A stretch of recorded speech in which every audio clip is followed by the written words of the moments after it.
안녕하세요, 청취자 여러분들. 저는 아웃도어 매장을 운영하고 있는 40대 주부입니다. 저에게 일어난 모종의 사건을 어딘가에 재미나게 풀어내고 싶어서 이렇게 사연을 올려보게 되었습니다. 친구들에게 이야기를 하자니 제 얼굴에 침을 뱉는 격이라 익명의 힘을 빌려서 용기를 내봅니다.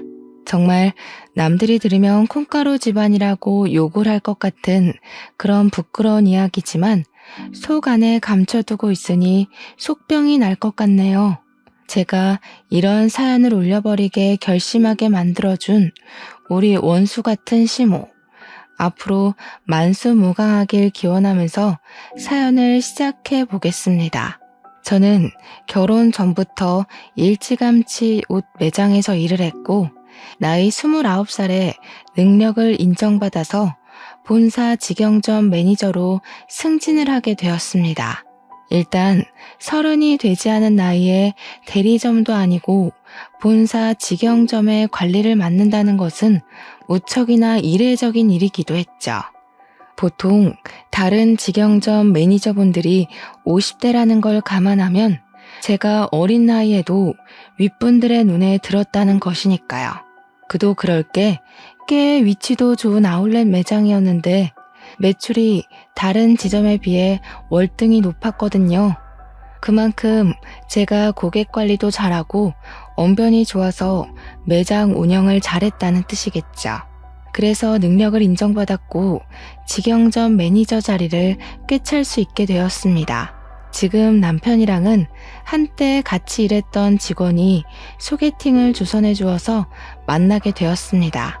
소개팅이라는 매개체로 잘 될 확률이 무척이나 적다고 하던데 저희는 대화가 잘 통했고 서로의 외적인 부분이 마음에 들었고 그래서 잘 이어지게 되었습니다.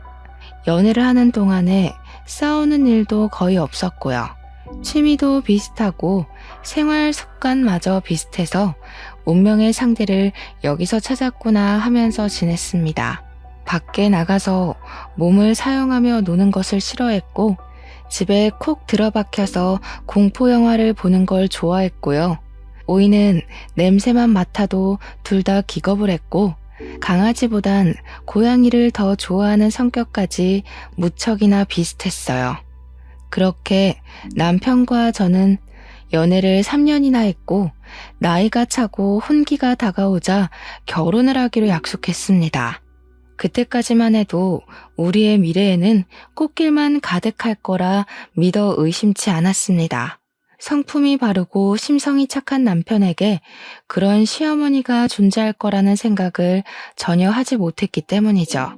제 인생의 변수 같은 예상치 못한 일이 벌어지기 시작한 건 결혼 허락을 받기 위해 처음으로 시댁에 인사를 드리러 간 날부터 시작이 되었습니다. 남편에게 살짝 언지를 듣긴 했지만 시모의 성격이 그렇게까지 소위 말하는 대박인 사람일 줄 몰랐거든요. 안녕하세요 하고 처음 인사를 드리고 시댁 현관에 발을 들이밀자마자 시모가 딱 그러더라고요. 너는 오늘 손님으로 온 자리니까 손 하나 까딱하지 말고 있어라 하고요. 그 말이 무슨 뜻이겠어요? 오늘은 손님이니까 가만히 있더라도 다음부터는 아니니까 분주하게 움직여라 이 소리 아니겠나요?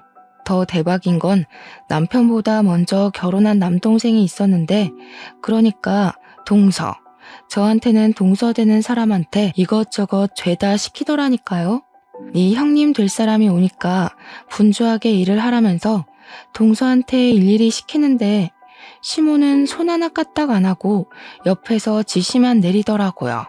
살얼음판 걷는 듯한 기분이 들고 속으로 와 이거 큰일 났다. 시집살이 대박으로 시키는 거 아닌가 하면서 눈치만 봤죠. 그런데 더 대박인 건 그런 시모에게 한마디도 지지 않는 동서였다는 거죠. 진짜 보통이 아닌 수준이다 하고 느꼈는데 이 기센 사람들 사이에서 나는 살아남을 수 있는 건가 싶었습니다. 시모가 동서한테 간이 싱겁다 하면 동서는 어머님 소금 주세요. 시모는 동서 째려보면서 거기 있다 하면 손이 안 닿아요. 고춧가루는요? 거기 있잖니. 계란도 좀 꺼내주시고요. 너는 손이 없어 발이 없어? 하면서 둘이 말싸움을 하더라고요.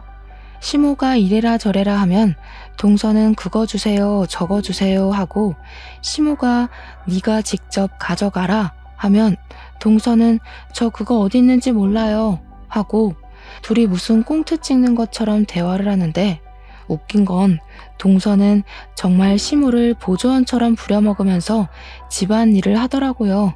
그 정도면 누가 누구 수발을 들고 있는 건지 헷갈릴만 하더라고요. 저는 그 사이에서 약간 체하는 기분을 느끼며 이 난간을 어찌 헤쳐가야 할까 고민을 했죠. 다행스럽게도 동서가 아주 쿨한 성격을 가진 여자였다는 거죠.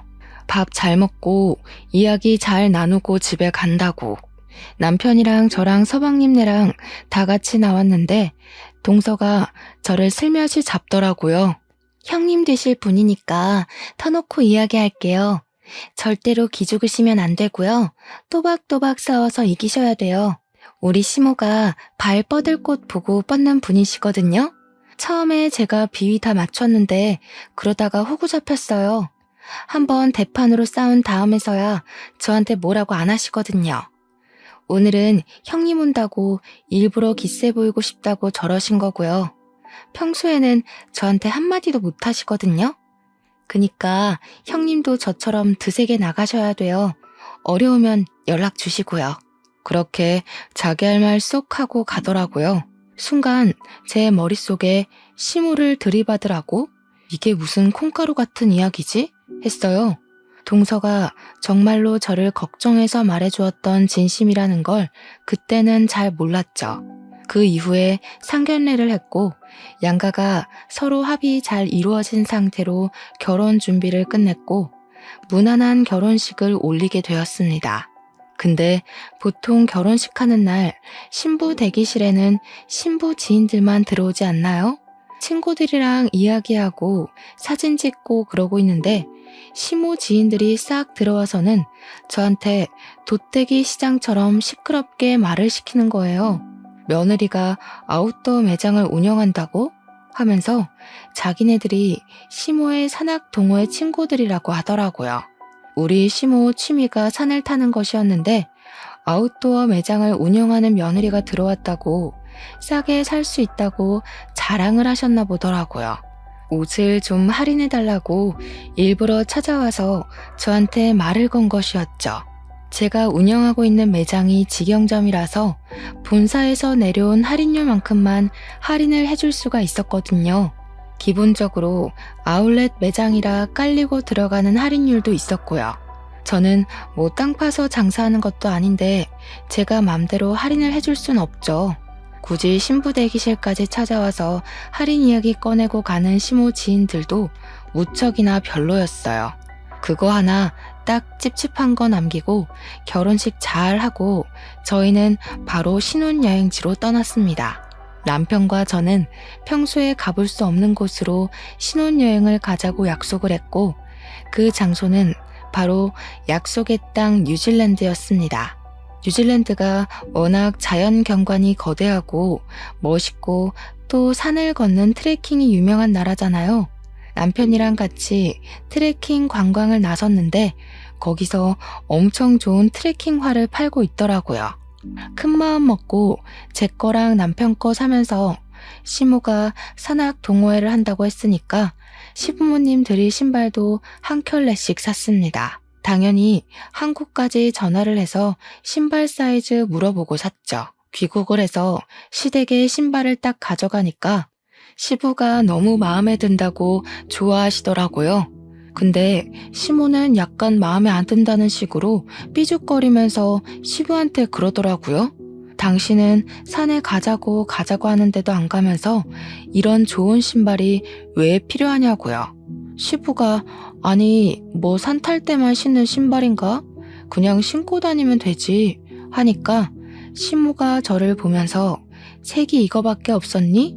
이러는 겁니다. 아웃도어 매장 한다는 애가 신발색을 이런 갈색으로 골라오면 어떡하냐고 등산화 화려한 게 요즘 유행인 거 몰라서 그러냐고 하는 거예요. 몰랐으면 지금이라도 자기 말 듣고 화려한 운동화로 매장에 있는 거 다 바꾸라며. 핑크색, 노란색 이런 거 없었냐고. 계속 갈색이 뭐야 갈색이 하시더라고요. 그래서 제가 뭐 대충 대꾸했죠. 갈색이어야 더러워져도 별로 티가 안 나죠 하면서요. 산 한 번 타면 신발이 얼마나 더러워지는데 노란색, 핑크색 타령을 하고 있나 싶었습니다. 그러더니 신발을 한번 신어보더니 너무 꽉 맞는 거 아니냐고, 한 사이즈 더 큰 걸로 사오지 그랬냐고 타박을 하시대요. 사왔는데도 구시렁거릴 일인가 싶었습니다. 그것도 뉴질랜드에서 사온 거라 교환이나 환불이 될 리도 없는데 참. 근데 그 순간 갑자기 동서의 말이 생각나더라고요. 따박따박 말대꾸를 하라고 했던 거요. 그래서 시모한테 웃으면서 이야기를 건넸죠. 마음에 안 드시는 거냐고요. 그러니까 시모가 냉큼 좋기는 한데 너네 매장에도 좋은 거 있지 않니? 핑크색. 이러시대요. 느낌이 딱 오더라고요. 이 신발도 가지고 매장에 들어온 새 신발 하나 더 챙기려는 속셈이구나 싶었던 거죠. 그래서 저는 눈치 없는 애처럼 그 신발 마음에 안 드시면 그냥 저 달라고 했어요. 제가 2개 신겠다고요. 그러고는 셀쭉하게 말했죠. 선물을 해드려봤자 불평만 하시니까 다음부터는 챙기지 말아야겠다 하고요. 시모가 저한테 뭘 그렇게까지 이야기를 하냐고, 우리 매장에 있는 신발 하나 더 얹어주면 되는 거 아니냐고 하더라고요. 그래서 매장에 있는 신발 5% 할인해드리겠다고 하니까 가족끼리 신발 하나 못 주냐고 구시렁구시렁. 신발 이미 사드렸구만 뭘 그렇게 욕심을 내는지 참. 하루는 출근해서 매대 정리하면서 매출을 확인하고 있었습니다. 말일까지 제대로 정산해 놓지 않으면 꼭 중간에 구멍이 나는 일이 있더라고요.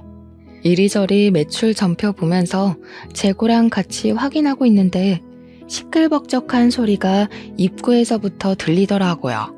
보니까 시모가 산악 동호회 친구들을 잔뜩 끌고 찾아온 것이었습니다. 낯이 익다 싶었는데 신부 대기실에 와서 할인 이야기를 하고 갔던 그 친구들 얼굴이 딱 떠오른 거였죠. 저한테 매장 구경 좀 하러 왔어 하더니 바람막이 입어보고 획 던지고 모자 써보고 뒤집어서 놓고 신발까지 신어보고 난리를 치더라고요. 우리 직원의 눈빛이 와 저거 언제 치우지? 하는 눈빛이던데 제가 다 민망하더라고요. 그러더니 다들 양말 한 켤레씩 들고 와서는 등산 양말 사러 온 거라고 할인을 팍팍 넣어달래요. 고작 5,000원짜리 양말 사면서 할인은 무슨 할인인가요? 시모가 저를 쓱 보더니 원래 양말 같은 건 사은품으로 나가는 거 있지 않냐고 그거나 좀 달래요. 6명이 거 3만원어치 사가면서 사은품 달라고 말하는 게 양심적으로 가능한 일인가요? 그래서 제가 어머님 양말 사은품은 20만원 이상 구매하셨을 때 나가는 거라 양말 6켤레 산 걸로는 턱도 없어요 하면서 웃었어요. 일부러 하하호호 웃으면서 이야기하니까 시모도 민망했는지 가족끼리 빡빡하게 군다고 그냥 속갯말 삼키대요. 저도 땅 파서 장사하는 거 아니잖아요 하면서 시모 친구들 보면서 이해하시죠? 가격이 맞아야. 이러니까 시모 친구들도 민망했나 봐요. 저한테 나중에 우리가 와서 제대로 팔아줄게 하면서 어색한 얼굴을 하고 돌아가시더라고요. 여기서 끝날 줄 알았던 우리 시모의 진상짓은 지금부터 시작이었습니다. 제가 하루 종일 매장을 지키고 있는 건 아니었거든요. 본사에 회의를 하러 가야 할 때도 있고 쉬는 날도 존재하니까요. 일이 좀 있어서 이틀 연속으로 매장에 출근을 하지 못했는데 제가 출근을 하니까 직원이 저한테 쪼르르 달려오더니 곤란한 듯 말을 하더라고요.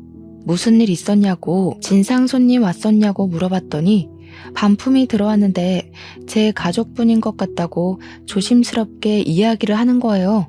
내가 누구? 하고 물어보니까 시어머니요 하면서 이야기를 하는데 제가 없을 때 왔다 간 건가 싶더라고요. 직원이 저한테 제가 없을 때 와서 바람막이를 하나 사갔다가 다음날 바로 반품을 했는데 택은 그대로 있지만 옷이 너무 더럽다는 겁니다. 순간 그게 무슨 소리인가 싶어서 옷 상태를 보려고 반품 들어온 물건을 확인하는데 옷이 진짜 새 옷이 아니었어요. 옷을 사가서 바로 입고 등산을 갔다가 그대로 환불이라도 한 건지 옷에서 땀 냄새가 나는 거예요. 그래서 직원한테 설마 이거 취소해줬냐고 물어보니까 직원이 난처하다는 얼굴로 자기가 매니저 시어머니라고 박박 우기면서 제가 해주라고 했다고 했대요. 그러면서 어떡해요? 저 실수한 거예요? 하는데 직원이 무슨 잘못이 있겠어요? 아니라고 괜찮다고 하고 곧 제가 떠안게 됐죠. 퇴근하자마자 옷을 들고 시댁에 가서 시모한테 획 던졌어요. 이게 뭐냐고 모른 척하면서 묻길래 뭐긴 뭐냐고 우리 옷 사가서 입고 반품하셨다면서요? 하면서 일부러 큰 소리로 이야기를 했습니다. 시부가 빤히 보고 있었으니까 일부러 들으라는 듯이 이야기하니까 시모가 시치미를 뚝 떼더라고요. 자기는 그런 적 없다고 옷을 사가서 반품한 건 맞는데 입고 돌아다닌 적은 없대요. 그러면서 그 직원 진짜 웃기는 계집애라고 자기가 옷 관리를 못한 걸 가지고 매출 늘리려고 일부러 거짓말 치는 거 아니냐면서 몰아가는 겁니다. 제가 일일이 옷을 보여주면서 여기에는 흙이 묻었고 여기에는 스크래치가 생겼다고 누가 봐도 입고 산탄 것 같은데 무슨 소리냐고 했죠. 제가 화가 나서 이 옷 결제하게 빨리 카드를 주시던가 현금을 달라고 했어요. 시모는 자기는 그런 적 없으니까 못 준다고 강짜를 부리더라고요. 원래 소비자 보호법에 의거해서 14일 이내로 환불되는 거 아니냐고 진상을 부리는 겁니다. 그래서 그거는 옷이 상하지 않았을 때 이야기고 지금은 상했으니까 해당 사항 없다고 돈 달라고 했어요. 씩씩거리면서 죽어도 못 준다는 식으로 이야기를 하는데 듣고 있던 시부가 무슨 그런 파렴치한 짓을 하냐고 저한테 현금을 주시더라고요. 시부라도 정상이라서 다행이지 시모의 진상짓은 넌덜머리가 났습니다. 저한테 가족끼리 왜 그렇게 빡빡하게 구냐며 대충 세탁해서 팔면 되지 하는데 열이 오르더군요.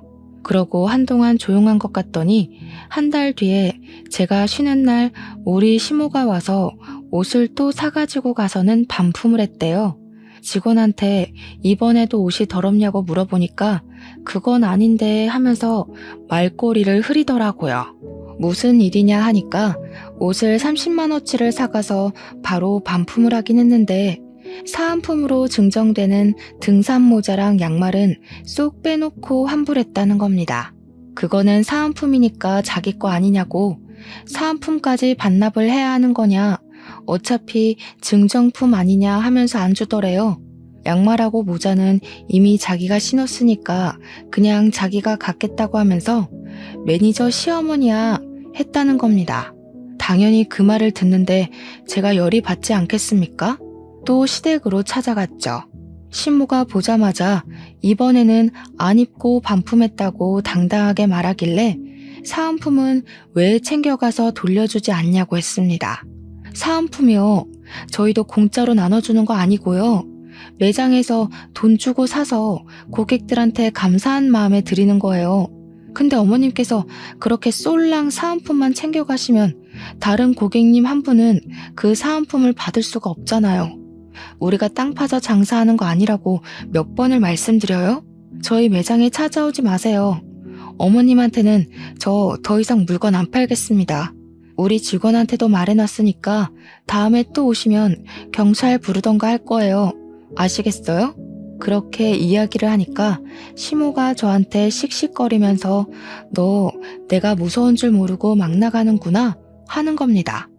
저도 참지 않고 버럭하면서 이야기를 했죠. 무섭긴 누가 무섭냐고요. 시모가 갑인 줄 알고 그러냐고. 나한테 무서운 건 우리 회사 사장님 말고 없다고. 이러다가 내가 잘리게 생겼는데 뭐가 어쩌고 어째요? 하면서요. 일부러 시모 자존심 상하라고 내가 시모 아들보다 돈 더 많이 번다고 고작 중소기업 과장이 나보다 더 능력이 있겠냐, 뭐가 있겠냐고요 했죠. 시모도 지지 않고 저한테 지금 우리 아들 무시하냐고 소리를 지르길래 시모가 잘하면 내가 무시할 일이 뭐가 있겠냐고 맞받아쳤어요. 시모가 나한테 잘하면 나도 당연히 시모 아들한테 잘하지 않겠냐고 하니까 입만 삐죽이고 아무 말도 못하더라고요. 옆에서 보고 있던 시부가 저한테 말 잘했다고 시모한테는 왜 안 하던 짓을 자꾸 해서 며느리 쪽팔리게 만드냐고 한 소리 하셨어요.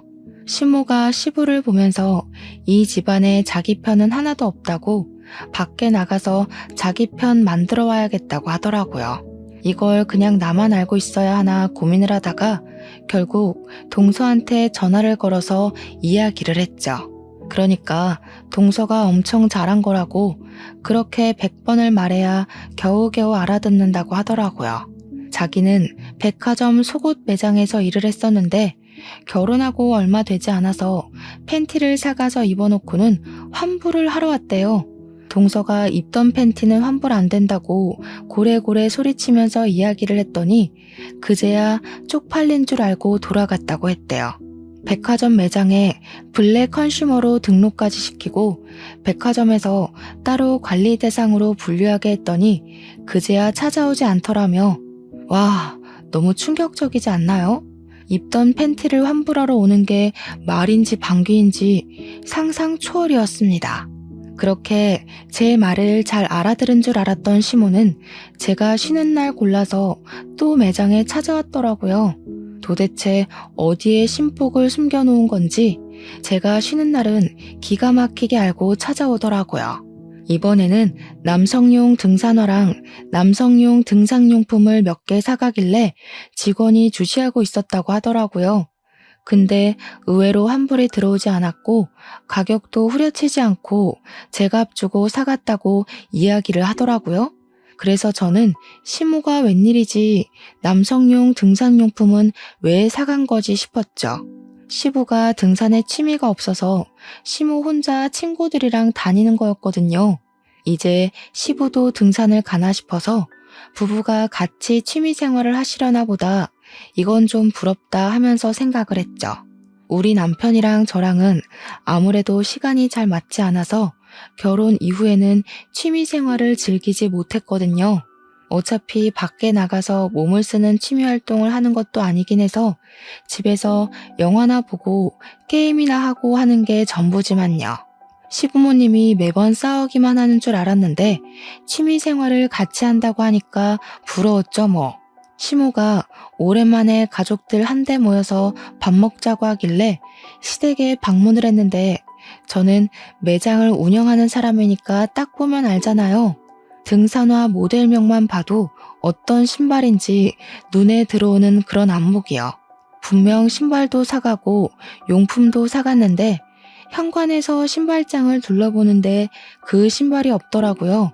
그래서 뭐지? 싶어서 시모한테 남성용 등산화 사가셨다고 들었는데 아버님이랑 등산 다니시는 거 아니었어요? 하고 물어봤죠. 시모가 순간 당황해하면서 아니라고 그거 우리 동호회 사람이 생일이어서 선물하려고 산 거였다고 하더라고요. 우리 시모 같은 짠순이가 20만 원짜리 신발을 선물한다는 게 무척이나 의외였습니다. 그래도 뭐 같이 등산 다니고 돈독한 친분이 있는 사람이면 그럴 수 있겠다 싶었죠. 근데 사건이 와장창 터지고 만 것입니다. 2달 뒤에 시부가 남편한테 연락을 해서는 신세한탄을 하면서 시모랑 이혼을 하기로 했다고 통보를 했대요. 그 이야기를 전해 들은 저와 서방님네는 놀래서 시댁으로 찾아갈 수밖에 없었죠. 두 분이 방금 전까지 싸운 건지 씩씩거리면서 문을 열어주는데 남편이 다짜고짜 이혼이 무슨 소리냐고 물어봤어요. 그러니까 시부가 부들부들 떨면서 네 엄마 바람났다 하면서 사진을 보여주더라고요. 시모가 웬 남자랑 같이 팔짱을 끼고 등산을 하고 같이 차를 타고 저수지에서 낚시도 하고 커플룩으로 차려입고 데이트를 하는 사진들이었습니다. 그러면서 시모가 소름 끼친다고 이런 걸 따라다니면서 어떻게 사진을 찍을 생각을 하냐고 당신 의처증이냐고 화를 내대요. 그 사진을 보는데 등산복이며 등산화며 용품이며 너무나도 눈에 익은 물건들이 있더라고요. 우리 매장에서 사갔던 그 용품들이며 옷이며 알고 보니 내연남한테 사주려고 반품도 안 하고 제값 주고 사간 것이었습니다. 제가 어이가 없어서 이거 다 저희 매장에서 사간 물건이네요 하니까 시모가 뭘 그런 걸 입 밖으로 꺼내냐면서 성질을 부리더라고요. 시부가 눈 돌아가지고 당신 미쳤냐고 며느리 매장에서 내연남 줄 선물을 사가? 이러더라고요. 당장 이혼하자고 당신 같은 여자랑 하루도 더 살고 싶지 않다고 진절머리를 치셨습니다. 그러자 시모가 놀래서 아니 당장 자기 보고 어딜 가서 살라고 이혼을 하자는 거냐고 소리를 꽥 지르니까 시부가 자기 알 바 아니래요. 내연남 집에 가서 살든 밖에 나가서 얼어 죽든 마음대로 하자고 당장 우리 집에서 나가라고 내연남이 호랩이라며 하더라고요. 그 집 가서 엄마 노릇하면서 하하호호 살면 되겠네 하는데 부부싸움 살벌하게 하시는 거 있죠? 시모가 자기가 못할 것 같냐면서 자식들이 말리기도 전에 짐을 싸서 획 나가버렸어요. 물론 아무도 말릴 생각이 없긴 했지만요. 남편이고 도련님이고 시모의 바람이 무척이나 충격이었나 보더라고요. 결국 두 분 나이 67세에 협의 이혼을 했고요. 위자료랑 재산 분할은 그냥 없는 셈 치고 이혼만 하기로 했다고 하셨습니다. 그리고 정말 충격적이게도 시모는 진짜 내연남의 집에 들어가서 살림을 차렸다는 겁니다. 우리 남편이 전화해서 어디서 뭐 하면서 살고 있냐고 아빠한테 지금이라도 싹싹 빌고 집에 들어가라고 연락을 했더니 시모가 웃더래요. 자기가 왜 그래야 하냐며 너무너무 행복해서 미칠 것 같다고. 더 충격적인 건 내연남의 딸을 우리 딸 하면서 부른다는 겁니다. 우리 딸이랑 데이트도 하고 딸 키우는 재미가 있다면서 너도 새아빠 한번 만나볼래? 하면서 남편한테 이야기를 했대요. 남편이 식겁을 해가지고 누가 새아빠냐고 화를 내니까 자기랑 내연남이 결혼하면 너한테 새아빠 되는 거지 했대요. 남편은 우리 엄마가 그런 사람인지 몰랐다면서 충격에 부들부들 떨었죠. 그런데 더 충격적인 건 아직 남아 있습니다. 시모가 어느 날 우리 부부하고 서방님네 부부를 불러서 같이 밥 먹자고 식당에 데려가셨어요. 좀 고급진 그런 식당 있잖아요. 룸으로 딱딱 막혀있는. 불러서 나갔더니 거기에 시모만 있는 게 아니라 웬 여자랑 시모 내연남이 떡하니 자리 잡고 있더라고요. 시모가 그 여자애한테 인사하라고 너네 오빠랑 올케 언니들이야 하면서 우리 보고는 얘가 신우되는 아이니까 친하게 지내라고 하는 겁니다. 우리 넷은 자리에 앉지도 못하고 어이가 없어서 숨만 쉬고 있었는데 시모가 그러더라고요. 오늘 너네 새아버지 생신이시거든. 자식들하고 며느리하고 자랑도 좀 할 겸 친해지라고 불렀어. 아이고 든든한 아들이 둘이나 생겨서 노후 걱정 없이 편안하겠어. 둘이 북치고 장구치고 다 하는데 정신 나간 거 아닙니까? 우리 남편이 열이 받아서 눈에 핏발을 세운 채로 이야기를 했죠.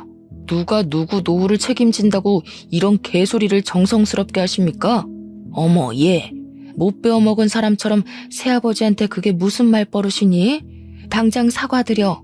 남편이랑 서방님은 사과는 무슨 얼어 죽을 사과냐고 이런 자리인지 모르고 나온 거니까 두 번 다신 이런 자리 만들지 말라고 엄포를 놓았습니다.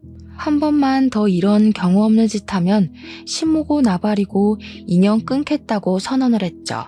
뒤돌아서 나오는데 시모가 막 뛰어나오더라고요. 제일 뒤에 걷고 있던 제가 만만한지 저를 딱 붙잡고는 사정을 하더라고요. 얘, 돈 좀 주고 가라.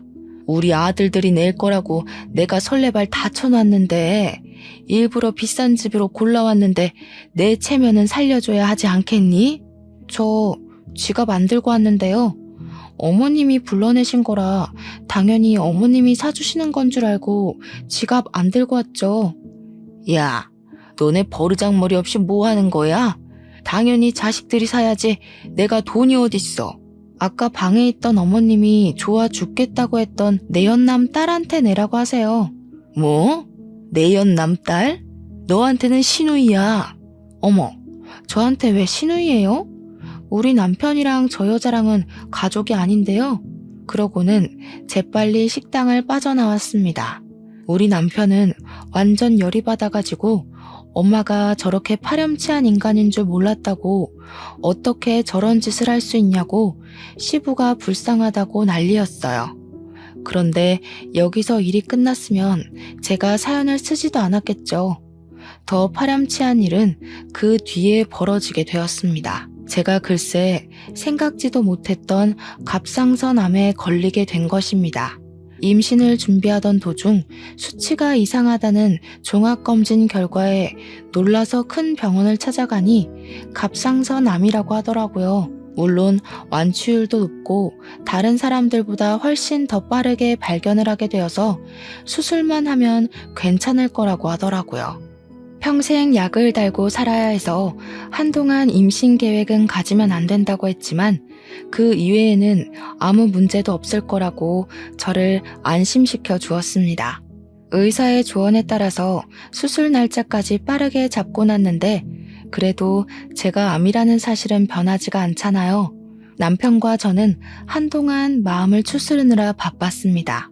치료와 수술을 해야 하는 바람에 어쩔 수 없이 한동안 일을 쉬어야 하는 처지에 달했고 매장 관리는 결국 다른 사람에게 넘기게 되었습니다. 본사에서는 수술 이후 경과가 좋아지면 다른 매장을 주겠다고 했지만 제 첫 매장이다 보니 애착이 가는 건 어쩔 수 없었어요. 그래도 피곤하면 안 되고 컨디션 조절을 잘 해야 한다고 해서 일을 할 수 없게 되었죠. 인수인계까지 마치고 본격적으로 치료가 시작되는 주까지 일을 도와주기로 했습니다. 본사에서는 일단 퇴직을 하게 되는 것이라 퇴직금까지 받아갈 수 있었습니다. 집에서 쉬려고 하니까 영 좀이 쑤시더라고요. 그런 와중에 무슨 일 때문에 매장을 방문했는지 모르겠지만 시모가 또 그 매장에 방문을 했나 보더라고요. 직원에게 연락이 왔는데 당당하게 들어가서 내가 여기 매니저 시어머니인데 했다는 겁니다. 그런데 매니저가 변경이 되었잖아요. 새로 들어온 매니저가 저는 시어머니가 없는데요? 한 거죠. 시모가 놀래서 우리 며느리 어디 갔냐고 하니 직원이 모르셨냐고 몸이 안 좋아서 퇴직을 하셨다고 이야기를 한 겁니다. 저한테 혹시 실수한 거 아니냐고 연락이 온 건데 그냥 잘했다고 했어요. 시모는 머리를 그때부터 굴리기 시작했나 봐요. 쉬는 것도 아니고 퇴직이라고 하니까 어디 아파도 단단히 아프구나, 죽을 병이라도 걸렸나 싶었던 거죠. 우리 남편한테 전화해서는 걱정스러운 말투로 우리 며느리 어디가 아픈 거냐고, 큰 병이냐고 꼬치꼬치 캐묻고 난리를 쳤대요. 며느리 건강 걱정 한 번 안 할 것처럼 굴던 사람이 막 걱정돼 죽겠다고 이야기를 하니까 남편도 마음이 좀 풀어졌나 봐요. 큰 병은 아니라고, 초기에 발견해서 수술만 하면 된다고, 갑상선암이라고 이야기를 한 거죠. 그러니까 걱정 마시라고, 다 괜찮아질 거라고 이야기를 했더니 그제야 아 그러니? 알겠다 하고 전화를 뚝 끊더래요. 걱정했던 것 치고는 너무 빠르게 알겠다고 하고 전화를 끊어서 좀 찝찝하다고 하더라고요. 알겠다고, 시모한테 연락 오면 말해주겠다고 남편에게 이야기를 한 뒤 집안일을 좀 하고 쉬고 있었어요. 그런데 딱 타이밍 좋게 시모한테서 연락이 온 거죠. 아무렇지 않게 여보세요 하고 전화를 받으니까 시모 목소리가 들떠서 전화를 했더라고요. 예, 우리 아들이 그러는데 너 갑상선암이라며? 내가 좀 알아보니까 그거 수술비도 별로 안 비싸고 애후들도 다 좋다고 하더라. 거기다가 너 퇴직금까지 빵빵하게 받고서는 일 그만뒀다고 하더라. 어디 아픈 데는 없냐, 몸은 좀 괜찮냐 물어볼 줄 알았는데 영 딴소리만 나오길래 그래서요? 하고 대꾸를 했죠. 그러니까 전화로 할 이야기는 아닌 것 같다고 이따가 집으로 찾아오겠다고 하고 끊더라고요. 영 기분이 쎄해서 남편한테도 이야기를 하니까 퇴근하자마자 집으로 가겠다고 하더니 정말 날아왔는지 평소보다 일찍 왔더라고요. 남편이랑 집에서 저녁 먹고 쉬고 있는데 시모가 대뜸 집으로 찾아온 겁니다. 너 보험금 얼마 나왔어? 보험은 좀 들어놨지? 퇴직금은 얼마 받았니? 아픈 사람 붙잡고 웬 돈 이야기야? 아니, 어쩜 이렇게 타이밍이 좋니? 너네 새아버지가 사업을 하는데 자금이 콱 틀어막혀서 지금 위험하거든. 일단 그거 먼저 풀어야 해서 대충 1억 정도가 필요한데 우리 며느리가 근속기간도 길고 보험금도 받았을 거 아니니. 10년 넘게 일도 했으니까 퇴직금도 꽤 되고 보험 진단금 받은 거 합치면 1억은 될 것 같더라고. 그 돈 나 좀 빌려줘라. 내가 나중에 갚을 테니까. 아니, 제가 아파서 퇴직을 한 거고 암 때문에 받은 보험금을 지금 내연남한테 빌려주라고 하는 게 맞는 건가요? 이게 바로 정신 나간 소리 중에 제대로 정신 나간 소리 아니겠습니까? 저는 어이가 없어서 바로 시모한테 세게 들이박았습니다. 어머님, 혹시 머리에 소주 꽂으셨어요? 그랬더니 시모가 뭐가 어쩌고 어째? 하면서 저한테 큰 소리를 치시는 거예요. 지금 화를 낼 사람이 누군데 누가 누구한테 큰 소리를 냅니까? 머리에 소주 꽂은 것도 아닌데 어떻게 이런 생각을 하세요? 다른 것도 아니고 제가 암에 걸려서 투병을 시작했는데 보험금을 달라고요? 그것도 저한테는 생판남이나 다름없는 어머님 내연남 사업 자금을 위해서요? 예, 생판남은 무슨 남이니? 이 일만 해결하면 우리 결혼할 거야. 그럼 너한테도 새 시아버지가 되는 거 아니겠니? 어떻게 내연남이라고 할 수 있어? 어머님이 바람 피우신 건 맞잖아요. 지금도 어쨌든 호적 정리도 안 돼서 그냥 단순 동거남인 거고요. 그 나이 먹고 아픈 며느리한테 이런 말 하는 거 부끄럽지도 않으세요? 저 같으면 쪽팔려서라도 이런 부탁 못할 것 같아요. 제 말이 끝나기 무섭게 남편이 부들부들 떨더라고요. 시모한테 목소리 쫙 내리깔고 이야기를 하는데 처음 보는 남편의 모습이어서 너무나도 놀랬습니다. 섬뜩하리만치 목소리를 내는데 진짜 사신이 나타난 기분이었어요. 엄마, 나 진짜 엄마한테 너무나도 실망이 크다. 바람을 피웠다고 했을 때만 해도 아빠한테도 어느 정도 책임이나 잘못이 있을 거라고 생각했어. 아빠는 항상 돈을 번다고 바빴고 엄마는 외로움을 견디지 못하는 사람이었으니까. 근데 지금 생각해보니까 아니야. 그래, 아닌 것 같아. 예, 네 아버지가 나한테 관심이라도 줬으면 내가 바람을 피웠겠니? 그 인간은 나를 그냥 집 지키는 집 요정 정도로만 취급했다. 아니, 엄마는 그냥 탐욕스러운 사람인 거고 엄마만 생각하는 아주 이기적인 사람이었던 거야. 난 더 이상 엄마를 엄마라고 생각하지 않고 살 거야. 어떻게 우리 와이프 병원비를 아니 목숨값을 내놓으라고 당당하게 말을 할 수 있어? 이제 내 집에서 나가줘. 나한테 연락도 하지 말고 앞으로는 찾아오지도 마.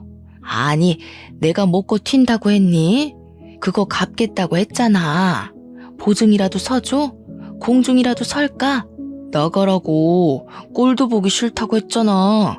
내가 엄마 자식이라는 게 부끄럽다니까? 남편이 시모를 향해서 소리를 꽥 지르면서 눈에 핏발을 세우고 이야기를 했습니다. 생전 소리 한번 지르지 않던 아들이 자기를 향해서 소리를 지르니까 시모가 많이 놀란 것 같더라고요. 아니, 왜 소리를 지르고 그러냐면서 자기도 이제 너를 자식으로 생각 안 하고 살 거라고 괜히 자존심을 부렸어요. 더럽고 치사하다고 끝까지 구시렁거리면서 집 밖으로 나가더라고요. 남편은 그날 혼자 화장실에 틀어박혀서 나오질 않더라고요. 저한테 보여주기 부끄러운 모습이었는지 제가 잠자리에 들고 나서야 나와서 자더라고요. 조금 울었는지 다음날 눈이 부어있던데 저도 남편이 얼마나 수치스럽고 화가 날지 가늠이 돼서 더 이상 말을 꺼내지 않았습니다. 아무리 그래도 친모가 그런 식으로까지 나올 거라고는 생각도 못했겠죠. 옆에서 지켜보는 저도 사람이 아니다 싶었는데 친모를 바라보는 우리 남편은 얼마나 속이 터졌을까요? 저는 말없이 남편 옆을 지키면서 힘이 되어주기로 했죠. 제가 암과 싸우면서 남편이 제 옆을 지켜주기로 한 것처럼요. 그리고 며칠 뒤에 동서에게서 연락이 왔습니다. 형님, 시모가 1억을 빌려달라고 저한테 찾아왔던데 형님한테도 그랬어요? 그거 빌려준 거 아니지? 어쩜 그 부탁을 동서한테까지 찾아가서 했대? 형님, 저희가 여윳돈 1억이 어디 있겠어요. 저한테 뭐라는 줄 아세요? 형님 암보험금이랑 퇴직금 달라고 했더니 2년을 끊자고 했다면서 형님이랑 아주버님이랑 아주 쌍으로 못된 것들이라고 당당하게 이야기를 하시더라고요. 남편이랑 저랑 그 소리 듣고 정신 나간 거 아니냐고, 남편이 노망났냐고 썩 꺼지라고 했지 뭐예요? 우리 남편은 앞으로 얼굴 안 보고 살 거라고 연락도 하지 말고 찾아오지도 말라고 했어. 동선에는 우리도 똑같아요. 이미 아주버님이 남편한테 미리 이야기를 했었나 봐요. 돈 빌려달라고 찾아오면 집에 들이지도 말고 쫓아내라고요. 우리 남편이 아주버님 말이라면 껌뻑 죽잖아요. 집에 들어오지도 못하고 쫓겨나셨어요. 저는 동서한테 그래 다행이다, 잘했어 하고 칭찬을 해줬습니다. 우리 부부는 시모를 없는 사람이다 생각하고 지내기로 했다고 동선에도 그렇게 하라고 전했죠. 그러니까 동서가 마지막으로 딱 그 말을 하대요. 사람이 욕심부리고 이기적으로 굴면서 자기 생각만 하고 살 때 알아봤어야 했다고요. 그렇게 통화를 마무리하고 나서 저도 마음을 완벽하게 비웠습니다. 그 뒤로 한동안 조용했던 일상을 보내고 수술을 받고 회복을 하던 와중이었습니다. 수술 후 2개월이 지나기도 했고 오랜만에 시부한테 반찬이나 가져다 드리려고 보자기에 반찬통을 싸서 시댁에 찾아갔어요. 그런데 시댁 문간 앞에서 시모가 울고불고 그러고 있더라고요. 문은 꽉 닫혀있고 시모가 저를 쓱 보더니 퉁퉁 부은 눈으로 반찬 싸들고 온 거냐고 잘 됐다고 문 좀 열어보라고 하더라고요. 제가 미쳤다고 시부가 닫아둔 문을 열겠습니까? 바로 경찰을 불렀습니다. 경찰차가 요란한 소리를 내면서 찾아왔고 시모는 저한테 네가 부른 거냐고 사색이 되어서 묻더라고요. 집 앞에 경찰차가 오고 소란스러워지니 그제야 시부가 문을 열어줬어요. 저한테 경찰 부른 거야? 하길래 네 했더니 시부가 잘했다고 칭찬을 해주셨습니다. 고 경찰 양반, 저 망할 옆에 내가 남의 집에 주거 침입하려고 했으니 잡아가시오. 아니 여보, 남의 집이라니 어떻게 이 집이 남의 집이야? 우리 집이지. 오호, 이혼을 했으면 남이지. 그 동거남은 어쩌고 여기 와서 같이 살자고 한 번만 봐달라며 울고불고 빌어? 경찰분들 수고 많으십니다. 저 옆에 내 당장 데려가서 가둬버리쇼. 경찰은 이미 신고가 들어왔고 주거 침입이라는 명분이 있어서 어쩔 수 없다며 시모를 끌고 가셨습니다. 저는 시부한테 반찬을 잘 전해드리고 집으로 돌아왔고 그날 저녁 시부에게서 연락이 왔어요. 경찰이 조사를 끝냈다고 시부한테 연락을 주면서 사건의 전말을 알게 되었습니다. 시모는 결국 1억을 구하지 못했고 내연남은 시모한테 온갖 난리를 떨면서 쫓아냈다고 하더라고요. 알고 보니 내연남도 1억을 구해다 주겠다는 시모의 말에 속아서 같이 동거를 했던 거라고 하더군요. 내연남이 시모한테 그 돈 때문에 7살이나 많은 늙은 아줌마랑 동거까지 한 건데 그 돈 못 구해와서 길바닥에 내앉게 생겼다고 했대요. 시모가 돈이 있어 뭐가 있어요? 시부한테 원룸이라도 얻어달라고 사정사정을 했다는데 시부가 그것도 거절했대요. 나중에 듣기로는 뭐 지방에 있는 친척네 집으로 갔다는 것 같은데 별로 궁금하지 않더라고요. 시부도 그렇고 우리 남편도 서방님도 강다니는 사람이라서 일이 확실하게 해결됐지. 아니었으면 시모가 누울 자리 보고 뻗었겠죠. 저는 암 수술은 무사히 완벽하게 제거되었고 의사 선생님이 경과가 좋아서 2, 3년 지나면 임신 계획을 세워도 좋을 거라 했습니다. 남편과 저는 하루빨리 이세를 만들고 싶어서 시간이 흐르기만 기다리고 있어요. 우리 가족에게 새 생명이 찾아와 더욱더 화목해지길 기대해봅니다. 제 이야기를 여기서 마치도록 할게요. 오늘도 고생하셨고 수고하셨고 또 좋은 하루 보내세요.